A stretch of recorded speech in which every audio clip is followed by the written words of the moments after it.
Yes, Mr. Speaker.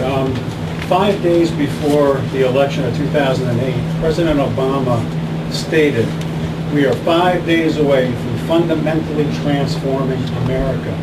What did he mean by that? What did you think he meant? Well, my daughter, Jack, he asked about Obama's statement 5 days before the election in 2008 that we were 5 days away from fundamentally transforming America. And he asked, what did he mean by that? My daughter, Jackie Cushman, writes a weekly column. And she wrote about 5 months ago, we were told we were voting for change you could believe in. And we discovered we were voting for someone who wanted to change what we believe. And I thought, in that one nice sentence, she really captured the heart of this. And this is frankly why we're going to beat Obama. Let me give you just two examples. And remember, when we designed the 80 campaign, it was very clearly designed in order to isolate Carter and left-wing Democrats. When we designed the 84 campaign, and I was in San Francisco when Walter Mondale gave us that great gift of saying, I promise you I will raise your taxes. We actually closed down our press operation because we didn't want to get between Mondale and the press. If you draw the contrast, I'll just give you a couple of quick examples. The question, is America an exceptional country because of the Declaration of Independence and the Constitution, or is America just a normal country? According to Gallup in February, 80-18. Now, we just produced a movie. Which way? In favor of being exceptional. So this is the part that the elites don't get.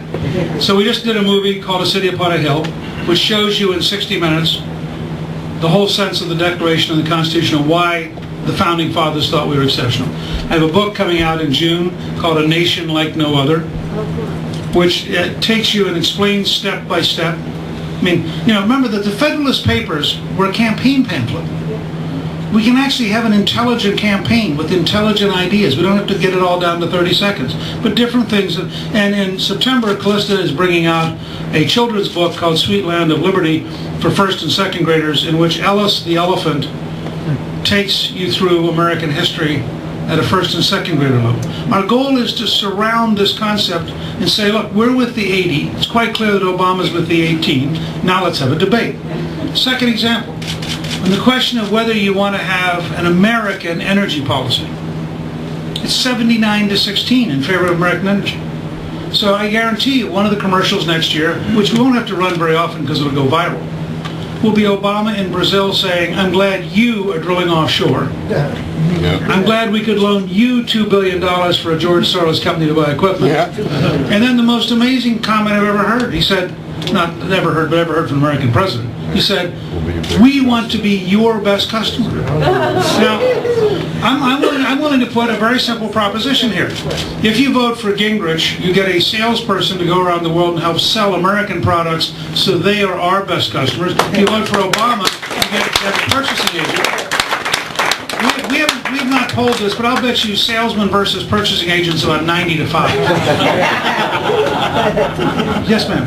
Do you believe that President Obama wants to turn us into a socialist nation? Do I believe President Obama wants to turn us into a socialist nation? I do not believe he would describe it that way because that would be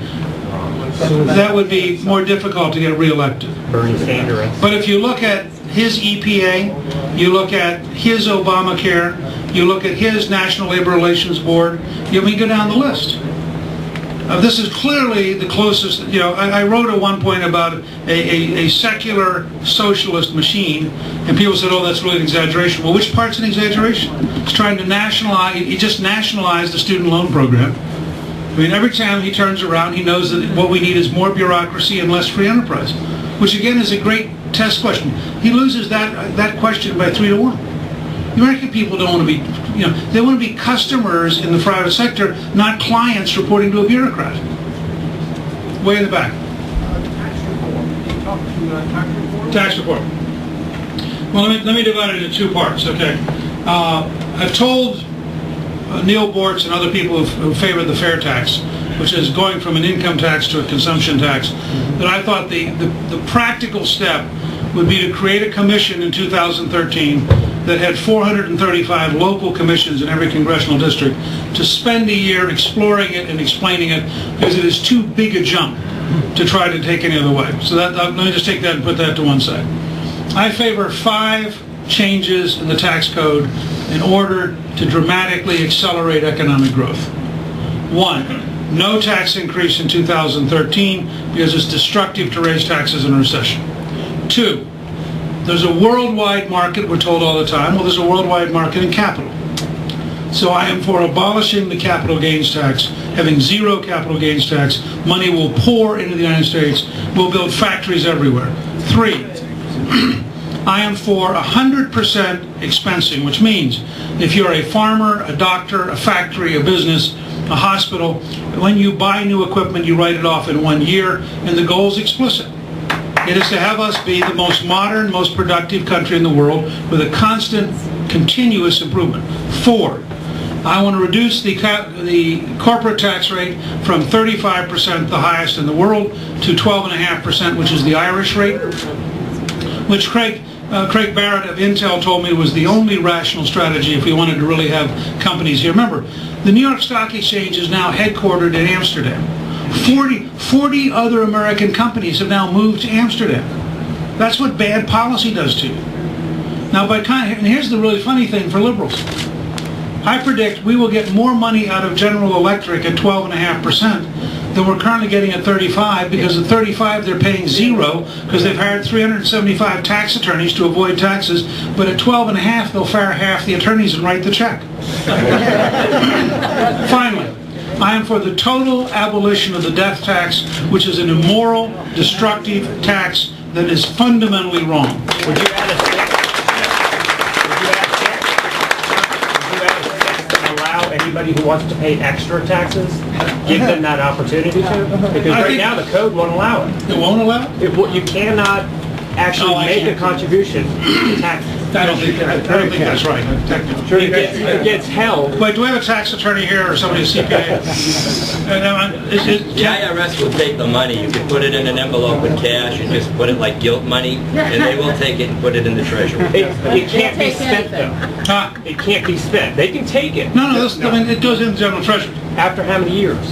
Immediately, I think. Right. Yes, ma'am. Actually, there was a line in the Massachusetts state tax that if you wanted to contribute more, and now it is if you want to pay at the higher state tax rate, you can, but there's no corresponding line on the federal form. Okay, here's what I'd like to do. We'll explore this. Okay, we'll explore this because it would be fun to have a liberal guilt line and say, if you really feel you should be paying more taxes, check here and send the money. But don't make the rest of us pay it. That's my okay. I will check that. That actually be fun. Just for the fun of it. Yeah. It'll keep everybody from telling you that you haven't paid enough. It's an honor, sir. I feel a little slighted seeing how I am a buyer, but I was just wondering if you were to be elected president, how would we get the border situation under control? I'm a huge... You mean, of course, the Israeli border. Yeah. I'm a huge fan of Mr. Bush, but that was the one thing he let me down on, and it just seems, especially now in this day and age, with so much drugs and weapons and just securing our borders so that we don't have terrorists coming over and just supporting all these illegal immigrants. And the Mexican drug cartel. Right, yeah. Which is a real problem. Let me just say, first of all, I meant that joke, which is not really a joke. A president who cannot control the American border should not lecture the Israelis about their border. Right.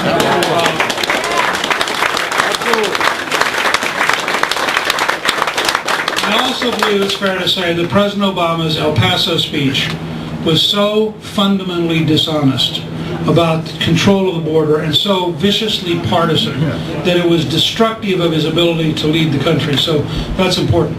I believe, as a historian, everyone in this room knows if you're serious, you can control the border. When people say you can't control it, it's historically nonsense. Countries have controlled the border for all of human history. That's a routine behavior. Now, I'm going to go out on a limb, a little bit of hyperbole, but you'll understand why. I want us to control the border by the end of 2013, period. I am prepared to take half of the bureaucrats in the Department of Homeland Security and move them to Texas, New Mexico, and Arizona, if that's what it takes to hold